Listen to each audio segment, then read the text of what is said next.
आप लोग जो मोटी मोटी किताबें पढ़ते हैं, इस तरह के मोटी किताबों को पढ़ने का कोई ज़रूरत ही नहीं है। फॉलोइंग 12 टॉपिक्स, क्या मतलब? इसका मतलब ये है कि केवल 12 चैप्टर से ही ये सारा का सारा जो 20 क्वेश्चन है ये पूछने वाला है दोस्तों। नमस्कार दोस्तों, मैं ज्योतिषी कुमार फ्रॉम झारटॉप।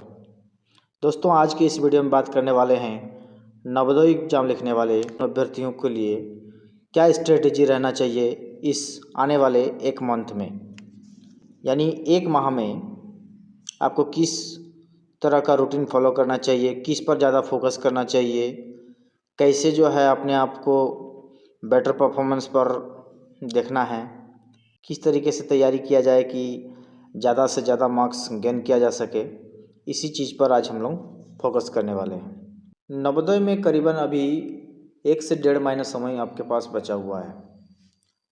जनवरी के 3rd वीक में ये एग्ज़ाम होने की संभावना है और इस आधार पर अगर हम देखें तो हमने जो है आपके लिए 1 मंथ का स्ट्रेटजी प्लान जो है ले करके आया हुआ है आपके लिए।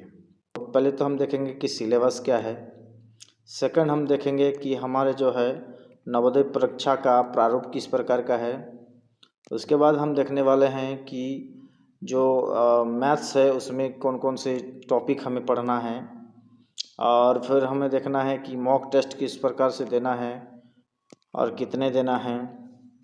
फिर हम लोग बात करेंगे कि जो टेंशन होता है उससे हम किस प्रकार से अपने आप को बचाएं, इस पर भी हम बात करने वाले हैं। नवोदय परीक्षा 2024 के अंतिम टाइम में जो है हमें क्या करना चाहिए, उससे संबंधित कुछ सुझाव, कुछ विचार इसमें दिया गया है दोस्तों।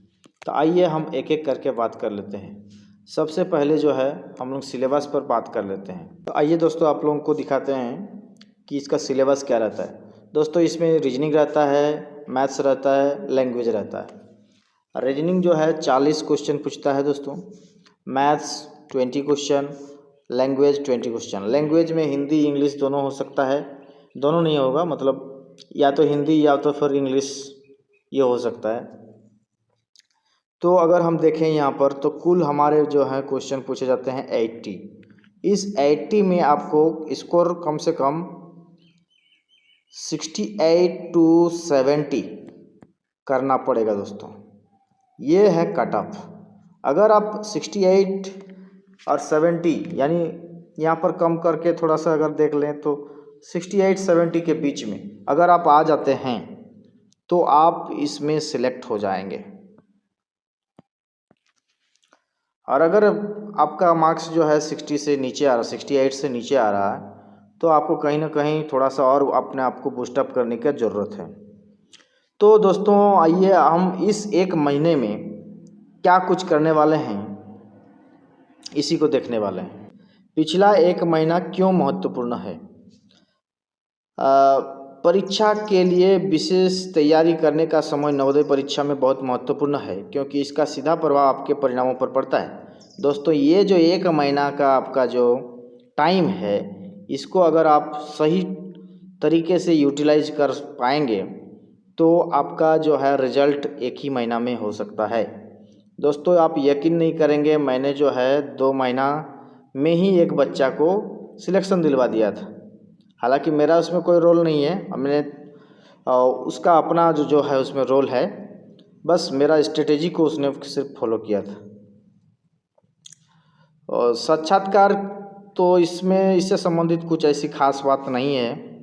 परीक्षा के लिए क्या हमारी योजना होनी चाहिए, इस पर हम लोग आगे बात करेंगे। टाइम मैनेजमेंट कैसे होना चाहिए, इस पर भी हम आगे बात करेंगे। नेक्स्ट दोस्तों, यहाँ पर जो है दिक्कत सबसे क्या आता है कि जो हमारा रीजनिंग है, मैथ्स है और हमारा यहाँ पर लैंग्वेज है यानी हिंदी है। रीजनिंग में कोई भी बच्चा जो है 35 से 38 तक सही कर लेता है, यहाँ तक कि कोई कोई बच्चा 40 भी सही कर लेता है, उसको कोई दिक्कत नहीं होता है। वहीं मैथ में थोड़ा सा दिक्कत हो जाता है। लैंग्वेज में भी 15 से लेकर के 18 तक सही कर लेता है, या तो हम कह सकते कि कोई कोई बच्चा 20 तक भी सही कर लेता है। तो दिक्कत देने वाली जो बात है मैथ्स है, यहाँ पर ज़्यादातर बच्चे का जो मार्क्स मतलब ज़्यादातर बच्चे का जो क्वेश्चन सही होने का जो चांसेज है वो थोड़ा सा कम हो जाता है। यानी यहाँ पर 10 से 12 तक ही सही कर पाता है बच्चा लोग, और कोई अच्छा बच्चा है तो वो 15 से ऊपर कर लेता है। तो दोस्तों आज हम लोग इसी वीडियो में देखने वाले हैं, आप लोग जो मोटी मोटी किताबें पढ़ते हैं, इस तरह के मोटी किताबों को पढ़ने का कोई ज़रूरत ही नहीं है। 20 से 30 चैप्टरों को दिमाग में सेट करके रख पाना कितना कठिन समस्या होगी आप लोग समझ सकते हैं। तो दोस्तों क्या ज़रूरत है वाकई में इतने चैप्टर पढ़ने का ज़रूरत है? तो मेरा आंसर है नो। क्यों ऐसा कह रहा हूँ मैं? क्योंकि अगर दोस्तों आप लोग अपने प्रोस्पेक्टस को जब आप लोग फॉर्म को फिलअप कर रहे थे उस टाइम में जो प्रोस्पेक्टस दिया गया था 2024 का, उसको अगर आप ध्यान से देखेंगे तो वहाँ पर आपको नज़र आएगा कि इसमें से केवल हमको जो है 12 चैप्टर ही पढ़ना है। 12 चैप्टर, 12 चैप्टर, ओनली 12 चैप्टर। बाकी सब चैप्टर हमारे लिए कोई ज़रूरत ही नहीं है। तो काहे हम अपना माथा पेची करते रहें, बाकी सब चैप्टर को पढ़ते रहें जो हमारा पूछेगा ही नहीं। तो यही होता है दोस्तों स्मार्ट स्टडी। आप जो है गलत डायरेक्शन में पढ़ाई कर रहे हैं, आपको डायरेक्शन को सही करने का ज़रूरत है। तो देखिए यहाँ पर जो है ये मैंने मेन वेबसाइट से लिया हुआ है। जब आप वेबसाइट में जाएंगे navodaya.gov.in तो वहाँ पर मेन वेबसाइट में नीचे जब स्क्रॉल करेंगे तो वहाँ पर आपको प्रोस्पेक्टस मिलेगा देखने को।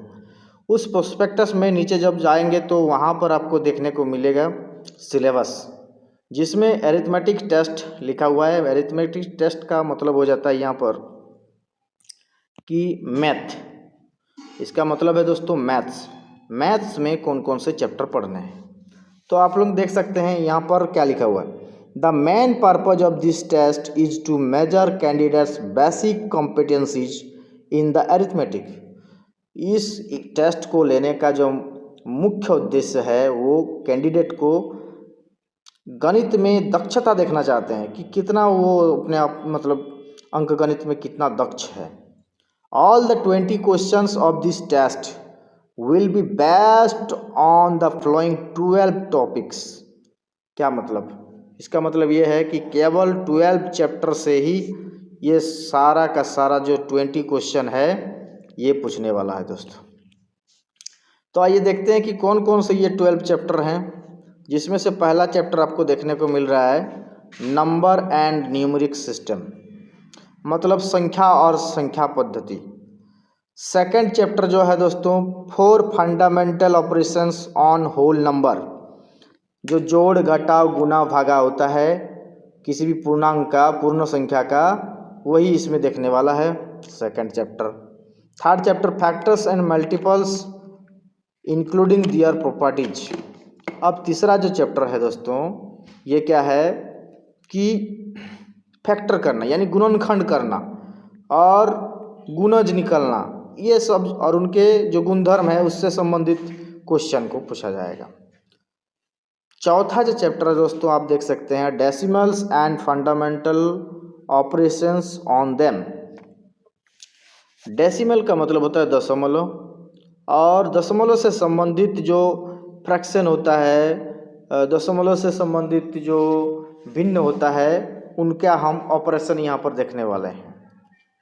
पांचवा जो चैप्टर है दोस्तों conversion of fractions to decimals and vice versa, यानी पांचवा चैप्टर में जो है कि डेसिमल से भिन्न में कैसे, यानी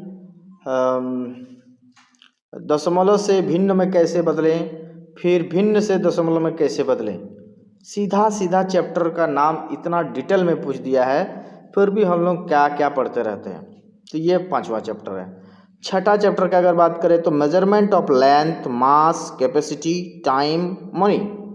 हमें लंबाई मापने आना चाहिए, द्रव्यमान, क्षमता, लाइन यानी रेखा, मुद्रा, मनी, ये सबसे संबंधित जो क्वेश्चन है इसको हमको देखना है। सिंप्लीफिकेशन ऑफ न्यूमेरिकल ऑपरेशंस, कुछ सिंप्लीफिकेशन होगा प्लस माइनस माइनस प्लस वाला, उसको सॉल्व करना के लिए आएगा ये। उसके बाद आ जाता है फ्रैक्शनल नंबर्स। इसमें एडिशन सब्ट्रैक्शन, यानी फ्रैक्शंस का एडिशन कैसे होगा, सब्ट्रैक्शन कैसे होगा, घटाव जोड़ घटाव, जो भिन्न का जोड़ घटाव होता है वो कैसे होगा, गुणन कैसे होगा, डिवीजन कैसे होगा, ये सब इसमें इस चैप्टर में है। 9th नंबर वाला जो चैप्टर है यहाँ पर आप देख सकते हैं profit and loss without calculation of percentage. फिर ब्रैकेट में लिख दिया calculation of percentage of profit and loss is exempted from the topic. यानी प्रॉफिट एंड लॉस, लाभ हानि जो होता है चैप्टर से पूछा जाएगा, बेसिक चीज पूछा जाएगा दोस्तों यहाँ पर।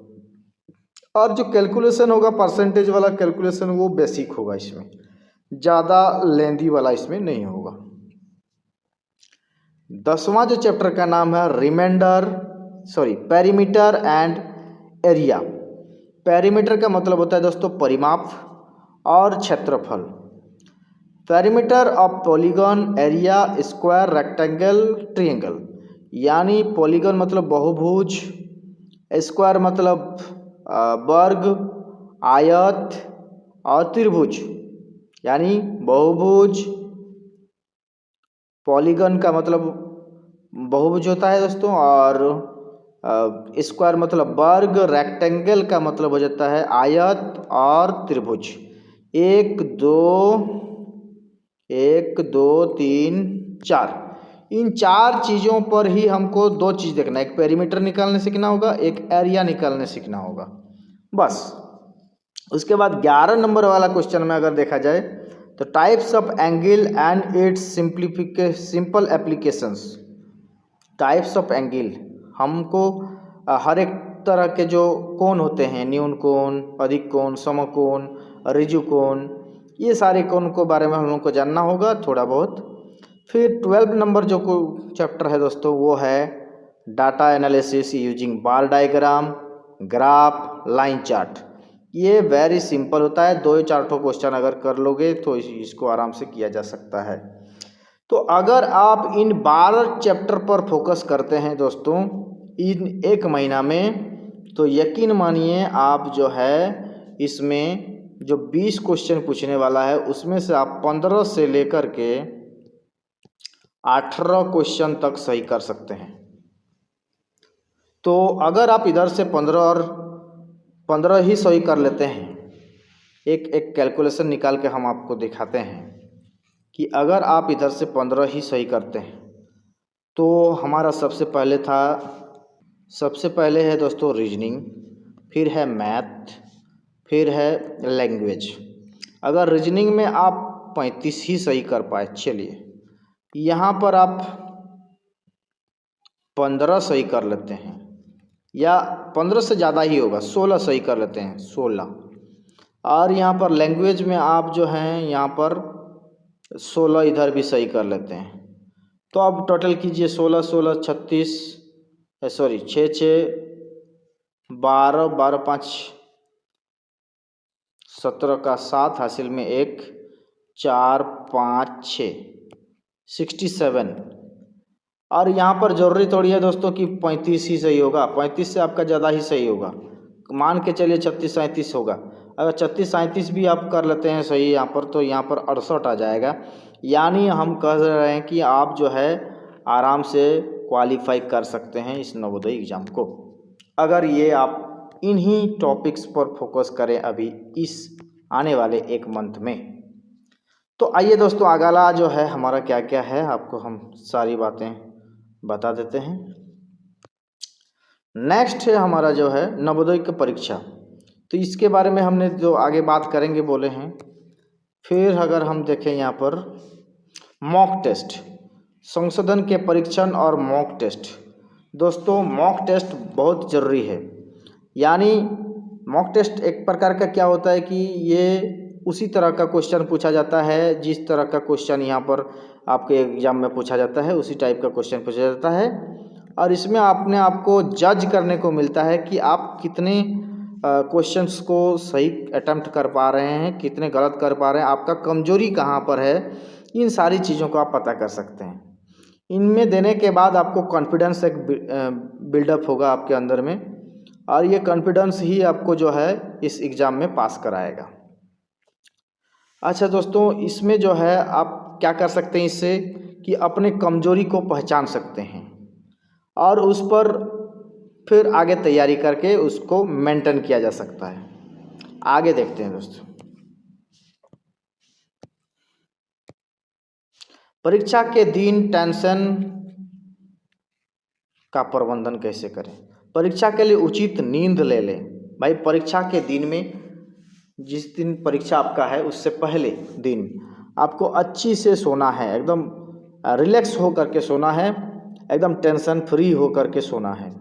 फिर डेली इन दिनों में आपको डेली क्या करना है, प्राणायाम करना है, योग करना है, दौड़ना थोड़ी बहुत है, या फिर आप अपने आप को योग कर सकते हैं, योग करा सकते हैं, व्यायाम जिसको बोल सकते हैं आप, ये कर सकते हैं, एक्सरसाइज वगैरह आप कर सकते हैं। फिर थोड़ा सा आराम भी करना है आपको, और फिर जब आपका दिमाग एकदम शांत हो जाए उस टाइम में आपको पढ़ाई भी करना है। उसके बाद अगर हम आ जाएं दोस्तों, तो नवोदय परीक्षा 2024 की अंतिम विचार, अंतिम सुझाव क्या है। तो विशेष जो सुझाव है दोस्तों वो है, अंतिम दिनों में आवश्यक तैयारी करें, मनोयोग करें और आत्मनिर्दिष्ट रहें। मतलब जो ज़रूरत है सबसे ज़्यादा उसी पर ज़्यादा ध्यान दें, बाकी जो आपको आता है उस पर ज़्यादा ध्यान देने का ज़रूरत बिल्कुल भी नहीं है। प्राप्ति का उपयोग, सभी संघर्षों के बावजूद जीने का एक लक्ष्य होना चाहिए। यह उपलब्धि उनके से, ये सब कुछ नहीं है दोस्तों, ये सक्सेस मंत्र यहाँ पर एक दिया हुआ है। सफलता वही है जो नवोदय परीक्षा के लिए सपने देखने वाले लोगों के लिए उपलब्ध होती है।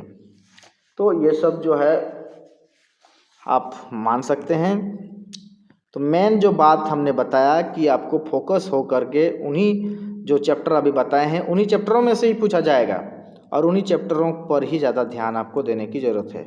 तो दोस्तों, अगर आप लोग चाहते हैं कि मैं इस पर वीडियो लाऊं तो आप लोग कमेंट ज़रूर करें, और हो सके तो चैनल को सब्सक्राइब कर दें। धन्यवाद।